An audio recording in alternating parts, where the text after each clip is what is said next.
सुप्रभात बच्चों, कैसे हैं आप सब। उम्मीद करती हूँ आप सब अच्छे होंगे। तो बच्चों, आज की कक्षा में हम पढ़ने वाले हैं अध्याय नंबर 16, जिसका शीर्षक है दोहा दशक। तो बच्चों, सबसे पहले हम पढ़ेंगे इस अध्याय का सार। रहीम व कबीर के दोहे हमें जीवन की सच्चाई से अवगत कराते हैं। उनके लेखन से हमें प्रेरणा मिलती है अपने नैतिक तथा सामाजिक कर्तव्य को पूरा करने की। तो बच्चों, यहाँ पे हमें किसके दोहे दिए गए हैं? रहीम और कबीर के दोहे दिए गए हैं। और जो रहीम और कबीर के दोहे हैं वो जीवन की सच्चाई से अवगत कराते हैं और उनके लेखन से हमें प्रेरणा भी मिलती है अपने नैतिक तथा सामाजिक कर्तव्यों को हम किस प्रकार से पूरा कर सकते हैं। तो चलिए अध्याय को शुरू करते हैं। तो सबसे पहला दोहा है, दुख में सुमिरन सब करे, सुख में करे ना कोई, जो सुख में सुमिरन करे तो दुख काहे को होए। तो बच्चों, इस दोहे का अर्थ है कि दुख में भगवान को सब याद करते हैं, लेकिन सुख में कोई भी उन्हें याद नहीं करता है। अगर हम सुख में भी भगवान को याद करने लगे तो हमें दुख हो ही नहीं सकता है। तो यहाँ पे इस दोहे का अर्थ ये है बच्चों कि हमें दुख और सुख दोनों समय में भगवान को याद करना चाहिए। अगला दोहा है, निंदक नियरे राखिए, आंगन कुटी छवाए, बिन पानी साबुन बिना निर्मल करे सुभाए।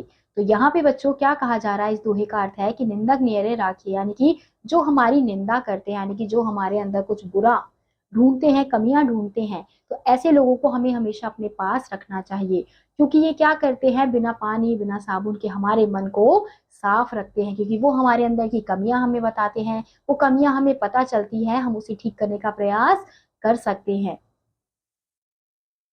अगला दोहा है, कस्तूरी कुंडली बसे मृग ढूंढे वन माही, ऐसे घट घट राम है दुनिया देखे नाही। तो बच्चों, इस दोहे का अर्थ है कि कस्तूरी कुंडली बसे, यानी कि जो कस्तूरी है वो क्या है? एक सुगंधित पदार्थ है जो मृग यानी हिरण के नाभि में बसा हुआ होता है, हिरण की नाभि में ही होता है। लेकिन जो हिरण है, मृग जो है, वो उसे कहाँ ढूंढता है? बाहर ढूंढता है, जंगलों में ढूंढता है। उसे लगता है कि कहीं और से वो खुशबू आ रही है, उसे कहीं और से खुशबू प्राप्त हो रही है, लेकिन वो खुशबू से उसके ही अंदर से आ रही है, लेकिन उसे ये चीज पता नहीं है। ऐसे ही जो राम यानी जो भगवान है वो भी हमारे घट घट में कण कण में बसे हुए हैं, लेकिन हम उसे कहाँ ढूंढते हैं? दुनिया में ढूंढते हैं, बाहर ढूंढते हैं, बाहरी दुनिया में ढूंढते हैं, मूर्तियों में, पत्थरों में ढूंढते हैं। तो भगवान जो होते हैं बच्चों, वो हमारे अंदर ही होते हैं। अगला दोहा है, पोथी पढ़ी पढ़ी जग मुआ, पंडित भया न कोय, ढाई आखर प्रेम का पढ़े सो पंडित होए। तो बच्चों, इस दोहे का अर्थ है कि पोथी पढ़ी पढ़ी जग मुआ, यानी कि बहुत सारे लोग ऐसे होते हैं जो बहुत सारी किताबें पढ़ते हैं, तरह तरह की किताबें पढ़ते हैं, लेकिन वो पंडित नहीं बन पाते हैं। अगर पंडित बनना है, यानी ऐसा महान विद्यमान व्यक्ति बनना है, तो उसके लिए तुम्हें क्या आना चाहिए? तुम्हें ढाई अक्षर प्रेम के, ढाई आखर प्यार के आने चाहिए। अगर तुम प्यार से लोगों से बात करोगे, तुम्हें प्यार की भाषा अगर समझ आएगी, तो ही तुम क्या बन सकते हो? पंडित बन सकते हो, एक अच्छा इंसान बन सकते हो। अगला दोहा है, गुरु कुम्हार विष कुंभ है, गड़ी गड़ी काढ़े खोट, भीतर हाथ सहार दे, बाहर बाहे चोट। तो बच्चों, इसका क्या अर्थ है? इस दोहे का अर्थ है कि गुरु यानी जो हमारे अध्यापक होते हैं वो किसके समान होते हैं? वो एक कुम्हार के समान होते हैं, यानी कि वो कुम्हार होते हैं। और जो छात्र होते हैं वो कैसे होते हैं? वो कुंभ के समान, यानी घड़े के समान होते हैं। गड़ी गड़ी काढ़े खोट, यानी कि जैसे कुम्हार होता है वो अपने हाथों से मटका बनाता है, उसे तरह तरह से आकार देता है, जैसा उसे आकार देना होता है उसे सुंदर बनाता है। वैसे ही जो गुरु होते हैं वो हमें आकार देते हैं, हमें समझाते हैं, हमें दुनिया के बारे में बताते हैं, हमारे अंदर ज्ञान को विकसित करते हैं। तो हमें अच्छा इंसान बनाने में किसका हाथ होता है? हमारे गुरुओं का हाथ होता है।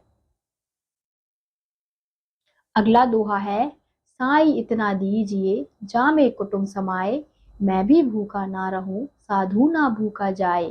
तो बच्चों, इस दोहे का अर्थ है कि भगवान हमें इतना ही दीजिए जिसमें हमारा परिवार अच्छे से खा सके, अच्छे से पी सके, और हम भी भूखे ना रहें, और जो अगर हमारे घर में कोई साधु आता है, कोई गरीब आता है, तो वो भी हमारे घर से भूखा ना जा सके, हमें बस इतना ही धन दीजिए।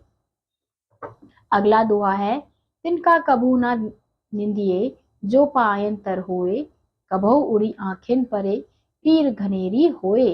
तो बच्चों इस दोहे का अर्थ है कि तिनका कबू ना निंदिए, यानी कि हमें अपने तिनकों को, जो हमारे पैरों के नीचे होते हैं, जो तिनके होते हैं, उसकी भी निंदा कभी नहीं करनी चाहिए। क्यों नहीं करनी चाहिए? क्योंकि कभी अगर वो तिनका आपकी आंखों में आकर बैठ बैठ गया, चला गया, तो आपको बहुत ज्यादा दर्द होता है। तो इसलिए हमें किसी की भी निंदा नहीं करनी चाहिए। अगला दोहा है, माला फेरत जुग गया, फिरा ने मन का फेर, कर का मन का डारी दे, मन का फेर। तो बच्चों इस दोहे का अर्थ है कि लोग क्या करते हैं, माला फेरते हैं, यानी कि बाहरी क्रियाएं करते हैं, किसके लिए? भगवान को याद करने के लिए, लेकिन वो अपना मन जो है उसे शांत नहीं करते, यानी कि वो मन में बुरी बुरी बातें सोचते रहते हैं, बुरा भला कहते रहते हैं मन में लोगों को, लेकिन क्या करते रहते हैं? भारी कार्य, अच्छा भारी कार्य करते रहते हैं। जैसे माला फेरना, ये एक भारी कार्य हो गया कि जिससे भगवान हमसे खुश रहे। भगवान ऐसे खुश नहीं होते हैं। तुम्हें क्या करना चाहिए? हमें सबसे पहले अपने मन में बदलाव लाना चाहिए, मन में अच्छे विचारों को प्रकट करना चाहिए। अगला दोहा है, जहां दया तहां धर्म है, जहां लोभ तहां पाप, जहां क्रोध तहां काल है, जहां क्षमा तहां आप। तो यहाँ पे बच्चों इस दोहे का अर्थ है कि जहाँ पे दया होती है, दया की भावना होती है, वही क्या होता है? हमारा सच्चा धर्म होता है। जहाँ लोभ, यानी कि जहाँ पे लालच होता है, वहां पे क्या होता है? वहां पे पाप होता है। यानी कि अगर हम लालच करते हैं तो यानी कि हम क्या कर रहे हैं? बहुत बड़ा पाप कर रहे हैं। और जहाँ क्रोध तह काल है, यानी कि जहाँ पे गुस्सा होता है, वहां पे क्या होता है? काल होता है, विनाश होता है, सर्वनाश होता है। और जहाँ क्षमा, यानी जहाँ पे क्षमा करने की भावना होती है, वहीं पर क्या होते हैं? वहीं पर भगवान होते हैं। अगला दोहा है, तू तू करता तू भया, मुझसे रही ना हूं, मुझ में रही ना हूं, बारी तेरे नाव परी, जित देखो तित तू।